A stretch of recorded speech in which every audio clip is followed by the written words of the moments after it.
Hi, thank you for joining us. My name is Kaylin Hessel. I am the Advocacy and Outreach Manager for the Oregon Able Savings Plan. Today we are going to talk about how you can prioritize which bills to pay, when there's an emergency going on and can cover all of them. So we are lucky to have Sarah Brooks here with us. She is from Dev Northwest. Sarah, why don't you tell us a little bit about, what Dev Northwest is and what you do? Yeah, so Dev Northwest is a nonprofit. We work with people who are wanting to either buy their first home or maybe get into their first rental. So we offer financial counseling and we offer various financial classes like financial foundations or home buying foundations. And I am an asset building specialist. So I'm one of those counselors, and I also am an educator. All right, well, thank you so much for joining us. Why don't we just get right into it? Awesome, thanks. So today we're talking about bill prioritization. And what is that? So basically, it's the organizing and then paying of your bills and expenses in order of importance. So this comes into play, especially when your budget is tight or when it's tough to cover all your bills. During COVID-19, a lot of people had to switch to their emergency or their bill prioritization budget. So this is just a good way to start doing that. So how to prioritize? So the first thing we have to do is kind of just list all of our bills and debt payments. So if they're on automatic payment, just going through your bank statements, going through the mail, seeing what bills we pay each month and when. And then we're gonna want to put a little asterisk or a star by all those must pay expenses. And you're probably wondering what must pay expenses are. So those are going to be something like your rent payments or mortgage payments, utilities, cell phone, car payments, and food. So paying for shelter should always be the first priority. You're going to want a roof over your head, and then you're going to need utilities to keep heat and water going. And then cell phone, kind of, it's a necessity nowadays, so we're definitely going to want to keep our cell phone on. And then car payments are really important. We'll talk about debt payments the next slide more, but a car payment it's if you don't pay it, they take your car away. And for a lot of us, we need our car to get to work. So it's something that we're going to want to prioritize paying. And then food, we all need to eat. But food expense is a good example of something that can be both a priority and something that you can probably adjust if needed to be. So looking at your food bill and what we can maybe limit, or maybe we can find a coupon for something. Or we could even maybe find, like if we can go on food stamps to help that, that's something that we can do. So just talking about different debts is important to know just when prioritizing your bills.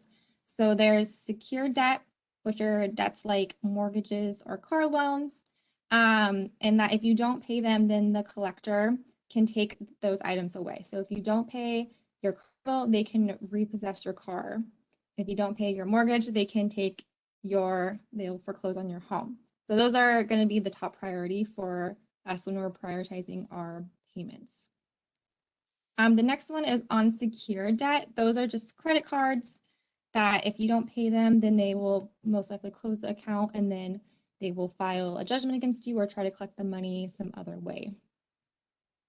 And then government debt is anything like taxes you owe, child support or alimony, or student loans. So the government debt's probably going to be the next priority, and then unsecured debt is going to be the one that's the lowest on our priority list.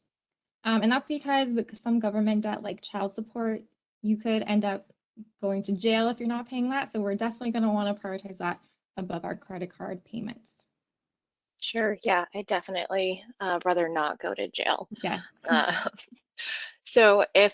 what about like student loans though? Is Yeah. that going to be more important than, my credit card? So that's a good point to look at the difference there. So student loans versus credit card, they're not going to take you to jail if you don't pay your student loans. And as it happens right now, you don't need to pay on your student loans until September 30th, 2021.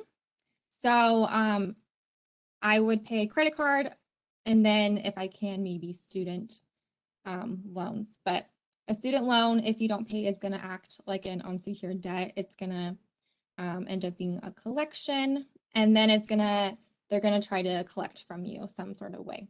So What does it mean if one of your bills goes to collection? yeah, that's a good question. So it means that, so after you're 120 days late, they will most likely close your account and send you to collection. And that means that you're probably gonna start getting phone calls. It means that your whole debt is now due. So they're gonna try to collect it either by garnishing you or by mailing you letters. They're gonna call you and try to get that payment. It's also gonna negatively affect your credit score. And that can really hurt our score. If we have a higher score, it can take us down 100 points, which is crazy. If we have a lower score, it can still hurt our score and be harder for us to get a better credit score. And I'll talk a bit more about that in a couple slides. Okay, and then so what happens if there's things on your list and you're like, I'm not going to be able to pay them, or I cannot pay them fully? What should we do then? So if you're going down your list and you find you have a loan you need to pay on and you're not going to be able to pay it, you should contact your servicer as soon as you are able to. You can see if they are able to take partial payments. Some, for example, mortgage payments, they cannot take partial payments, but other loans, they might be able to. So always contact your servicer. They might even be able to offer you like a break for a couple months. It just depends on who it is and what the debt is. And then you can try to enter into a payment plan or renegotiate terms. And so these are kind of some of the things you might be able to negotiate with a loan servicer. So you could try to get a lower interest rate, which would make it cheaper overall. You could see if you get lower monthly payments, which means it would take longer to pay off the debt, but it would help ease the burden. Extra time to catch up if you're behind. And in some cases, reducing the amount you owe. So some loan servicers are not going to want to negotiate at all. And that's okay. We're trying our best here. You have a better chance if you're a little bit behind, unfortunately. So if you are just now, you realize you're not going to be able to pay this month, see if you can do a partial payment. They're not going to really want to work with you unless they see you're not paying, if that makes sense. Yeah, so why would they do that for me? You know, why would they agree to do a partial payment or even reduce the amount? What's in it for them, I guess? Yeah, so they want their money back. They want as much money as they can get. And if they see that they're probably not going to get all of it back, then they'll be like, I will reduce it by $100. They're not going to reduce it by a crazy amount, like half, but they might take a couple dollars here off. And that's so that they get the most of their money back. So like some is better than nothing. And if it makes it Yes. more likely that you'll be able to pay off the rest, then that seems to work out for them. Yeah. And it's more rare that they will reduce it, but I have seen it happen before. Yeah, that makes sense. Yeah, but medical debt is a really good example. If you have a big medical bill, contact the hospital or the provider, and they'll almost always be willing to reduce it or to set up a payment plan that you can afford. So they're really willing to work with you. And if the medical bill goes to collection, those do not harm your credit score as much. They're categorized differently because it's a medical debt and not a debt of a loan or something. Sure. So when you try talking to the hospital, like especially, are there like any magic words you need to make sure to say so that, you know, like I think, is it like charity care or something like that that some hospitals do? Um, Yeah. So I honest my the way I go about it is just being honest, is that I mhm. cannot afford to pay this. Is there some way I can get a break on this, or if I can do a payment plan? Sometimes if you're like, I have X amount right now, I can pay for this, they might take that because that means they're gonna get at least some of the money back. Okay. I've also heard asking for like an itemized bill from the Mhm. hospital might also reduce your amount because they don't want you to see that you're paying $100 for a Band-Aid. So that might be one tip that could help, asking for an itemized list from them. Yeah, I will definitely do that. Yes. Do not want to pay $100 for a Band-Aid. No. Yep. And then, so the next part, I just want to go over some of the moratoriums that are happening currently. So like I mentioned earlier, student loan forbearance, you do not have to make any payments until September 30th, 2021. And then during that period, there's 0% interest. So there's no interest accruing on any of your student loans. And the nice part is suspended payments will not negatively affect your credit score. So they can't report that you're not paying it. So from I think it was March 13th to now, it's showing that I'm paying all my student loans every month, even though I'm not paying anything. Yeah. So Okay. yeah. Does that count for private student loans too, or just the federal student loans? Yeah, so this is only going to count for federal student loans. So if you filled out the FAFSA, got them from FAFSA or their Department of Education loans, these are the ones that are going to be covered under this.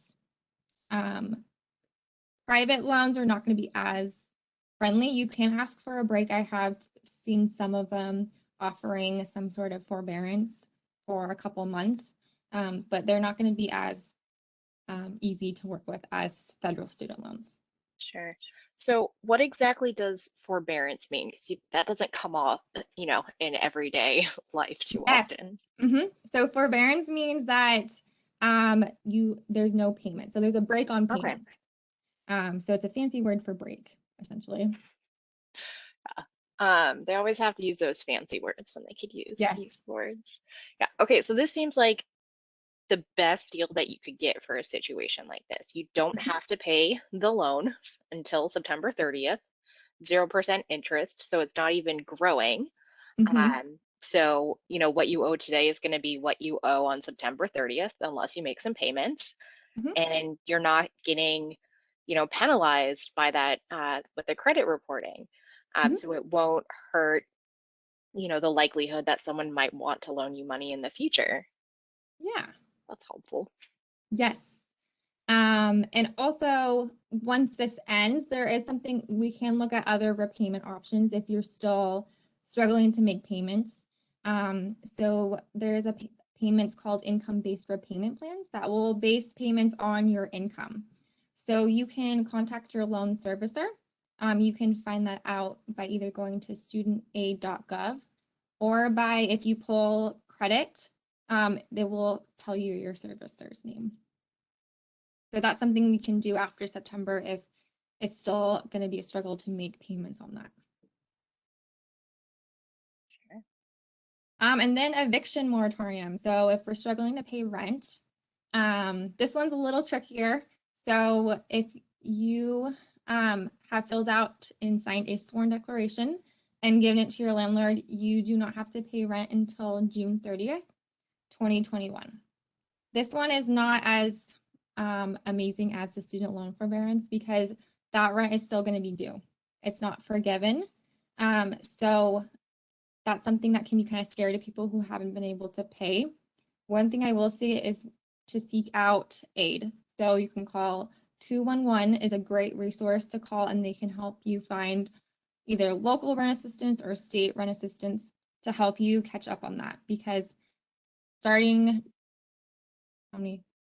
July 1st, I'm guessing, is that? Yeah, July 1st, all that rent is due. Okay. And so you just call 211 like you would call 911, right? It's just Yes, 211. All right. 211. And then they have multiple different languages. So it's not just English, they have Spanish, French, like any language you could need, they have it. Awesome. Um, And then, oh, sorry.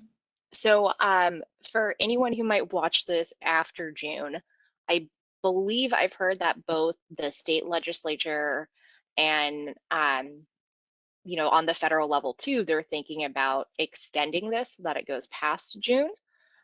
So people should Google that if they're looking at this after June to figure out if it's still happening, if they've, made it go for longer or not. Yes, these changes happen. There's been a lot of different things around moratoriums. So definitely Google it if it's past June 30th. It might be a thing. Another important date to know is March 31st, which is coming up really soon. This is the deadline for back rent that was owed from April 2020 to December 2020. So if you didn't pay rent during any of those times, the end of March is when you'd have to catch up, or they could evict you. So that's an important date. Again, you can call 211 if you need assistance. They're very helpful there. Okay, so I'm confused about the March 31st Yes. part. So how can they evict me if there's the eviction moratorium that goes till June? Yeah. Okay. That's a good point. So there's a couple different moratoriums happening here for rentals. So there was one that, I totally went back. There was one that ended December 2020 that allowed you a grace period to catch up on your rent payments. And that would end March 31st. But if you have signed this sworn declaration and you're still not able to pay rent, this will not apply to you. It's only for people who were not paying rent before and were able to start paying now. Okay. That makes sense. It's a little confusing, I know. Yeah. And so how does someone get a sworn declaration? Yes, I have a website you can go to do it. I'm not sure how to, oh, chat. Okay. Let me put it in the chat real fast. Oops. It's www.courts.oregon.gov. And once you fill that out, you can either email it or give it to your landlord, and they have to abide by that. I will say keep all documentation just for backup. But if you sign that, you should be good to go until June 30th, unless they extend it again. Okay, great. And then utility shutoff moratorium. So this one, at the end of February, they just extended it. This is not a statewide law, but it is a self moratorium. So most of the major utility companies have a moratorium that will end June 30th. So they waive late fees and pauses on energy service disconnections due to non-payment. So they can't shut off your electricity due to non-payment. This again is most major utility companies. So if it's a rural area, they might have started shutting them off. But I have read most of them will work with you if you give them a call. They want to be paid and they want to keep your electricity on. So they will work out a payment plan with you as long as you call them and work it out with them. Yeah, so this would be stuff like PGE for electricity. It's probably the main one we have, but then also like natural gas, if that, is for your stove or oven. Water too. Yes, Okay. water too. PG is one of the ones that's abiding by this. So definitely check out your local utility company. But if you are struggling and they're still going to shut it off, you can look into LIHEAP, which is Oregon Low Income Home Energy Assistance Program. And I'll put that here. This you can apply to, and they will help you cover utility bills. So that's a good resource. And then I'll try to put this one in at the end, the longer one. But there's a website you can go to on OHCS that tells you all local programs near you that can help with energy assistance.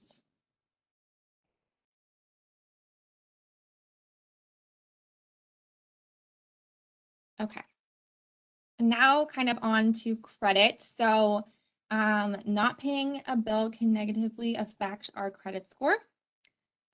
So one-time payments are the biggest factor of our credit score. It's 35% of our credit score, so that's a lot. So a bill is considered late after 30 days.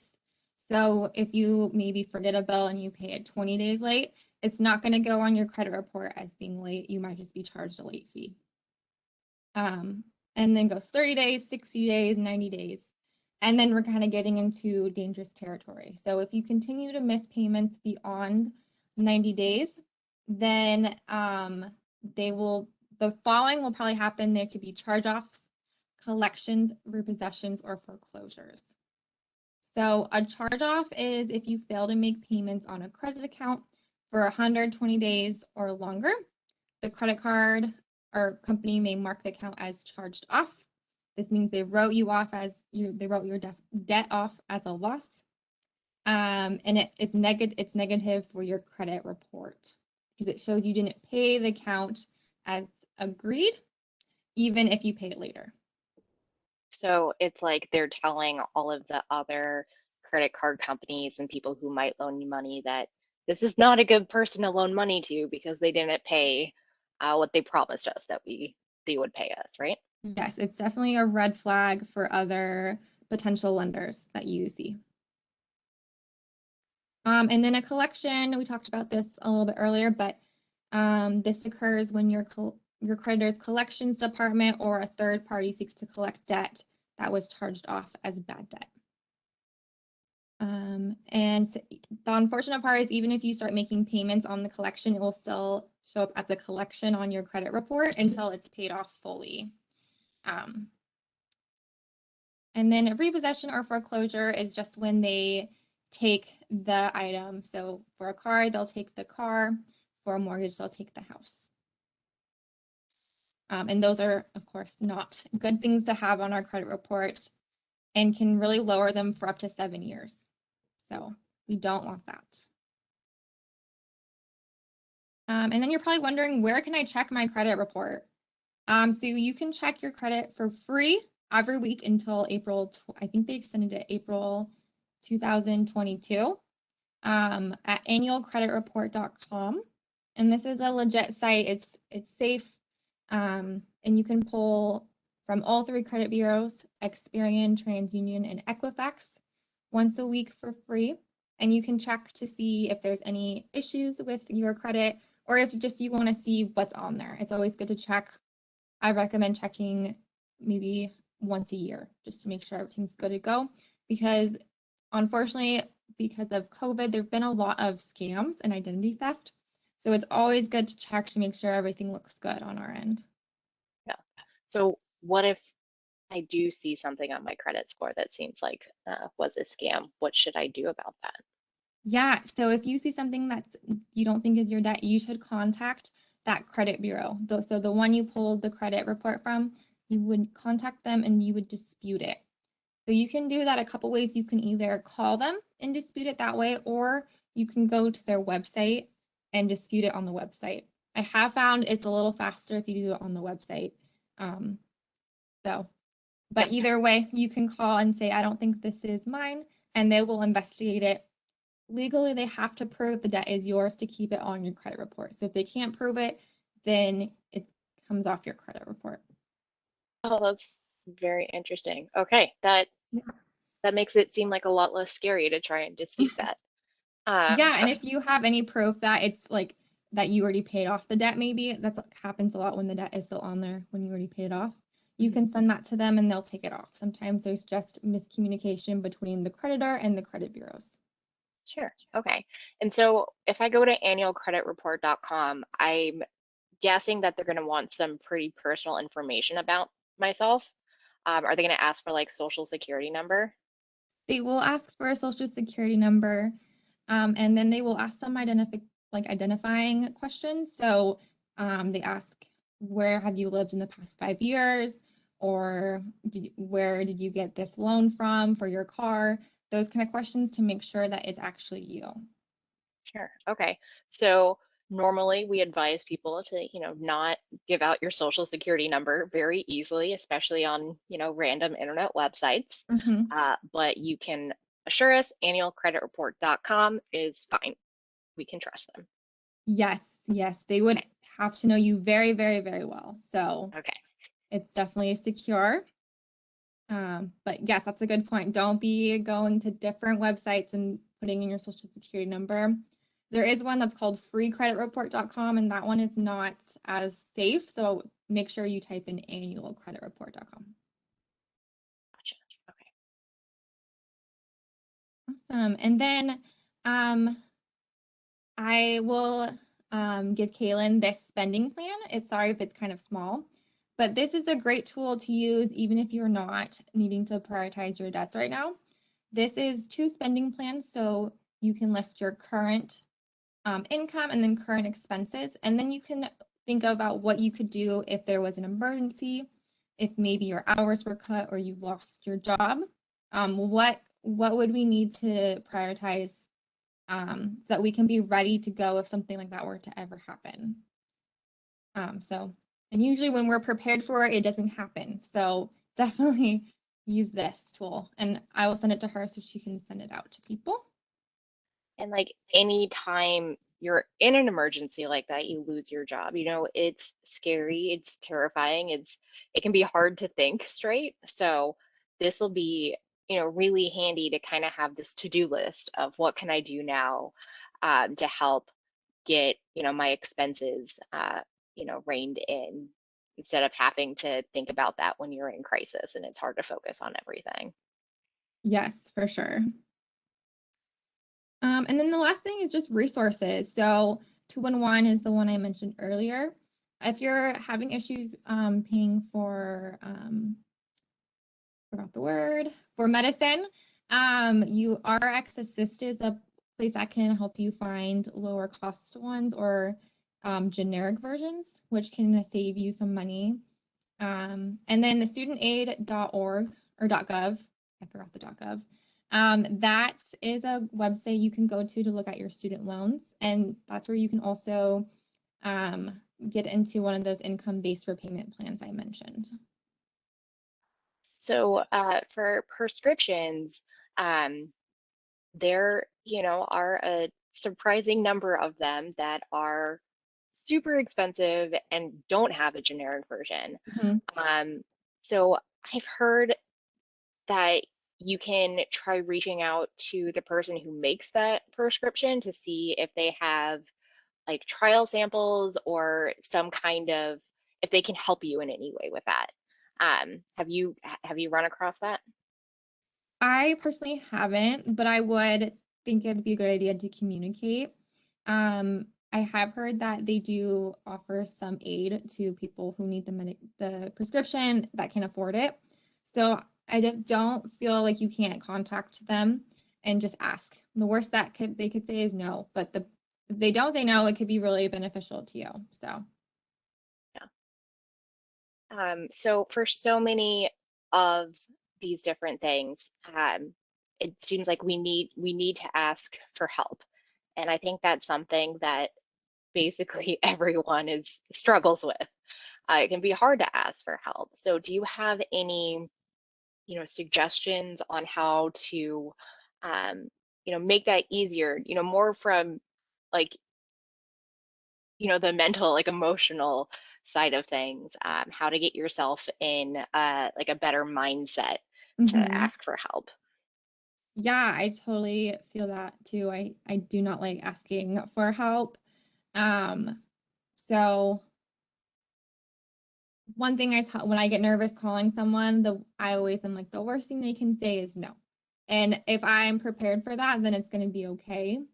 But also everyone has struggles. So I guarantee you the person you're talking to has gone through something that they can relate to your experience. It's hard to remember that some of these, like maybe debt collectors, are actual people as well, but they are, and they understand that. Also, if it might help to have like a friend or a family member sit next to you when you call those people, or maybe even have it on speakerphone so that they can help. I know I sometimes have a hard time finding the right words to ask, and sometimes having someone else advocate for me is really helpful. Sure, yeah, that's a great point. Yeah, it's One of also, the things that I've found really interesting about the COVID pandemic is how many companies out there were proactive about trying to help people, to help their customers. Instead of waiting for millions of people to reach out to them saying, I'm not going to be able to pay this bill, they had those moratoriums that they started themselves, or told people, reach out to us and we will waive some fees or lower some fees. Like, that's pretty great. Um, I hadn't seen anything like that before, so it's nice to know mhm, that they can be flexible. yes. Yeah. Also, if you're nervous on the phone writing a script, I've done that. Just so I make sure I ask all the right questions and I don't forget anything. But the bottom line is, if we need the help, we need the help, and that there should be no shame around asking, um, especially during times like these. All of us need help at some point. Yes. Awesome. So that's all I have. Are there any questions? So I had a couple. So I think you touched on this a little bit. So um, is it better to pay some of a bill than to not pay it at all? Because I think, sometimes we want to hide from our problems. I know Mhm. sometimes I'm like, if I don't think about that, if I ignore it, like it'll get better, right? It doesn't. It gets worse. You should not do that. So would the same be true of these bills? Yeah. So, um, it depends on the debt. So it's usually a good idea to pay, if we can't pay all of it, to see if we can make a partial payment. And that's where you would have to call the servicer and see if they would accept it. Most would. The times that that doesn't work is for if you have a mortgage. They do not accept partial payments. It has to be a full payment. So that is an instant where you couldn't do a partial payment. But in other areas, I would say yes, it's a good idea if you can and you just can't pay full. Try to do a partial payment so that you're not getting into a lot of debt in that one. And that when you are back on your feet or have some extra money, you can pay the rest off. Okay, so you did mention earlier that there are a lot of scams right now. Um, how do I know if this debt collector who's calling me is a real collector or if it's, a scam? 'Cause some of those scammers can be really scary.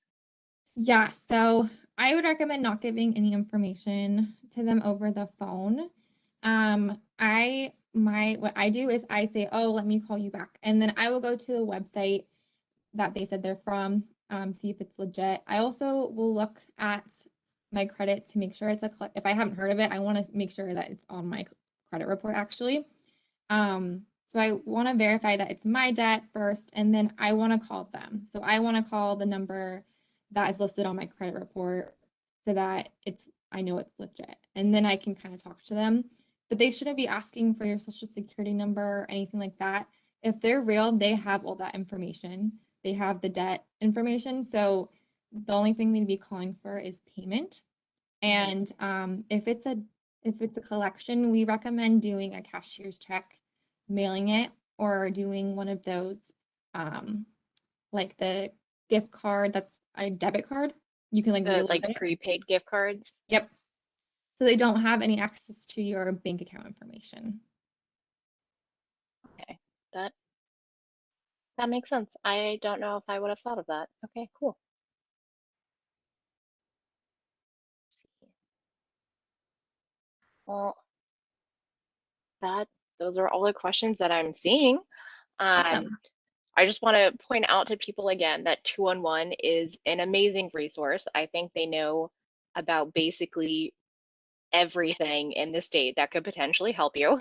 So, anytime you need help paying a bill or are looking for some other kind of help or assistance, try giving them a call and they should be able to connect you with an organization that can help. Yes, very good organization. Great. Well, Sarah, thank you so much for joining me, and thank you, uh, everyone, for watching this. Next month, April, we are going to be talking about banking. A lot of banking terms can be really confusing. They're banks, they're credit unions. Like, what's the difference between a checking account and a savings account?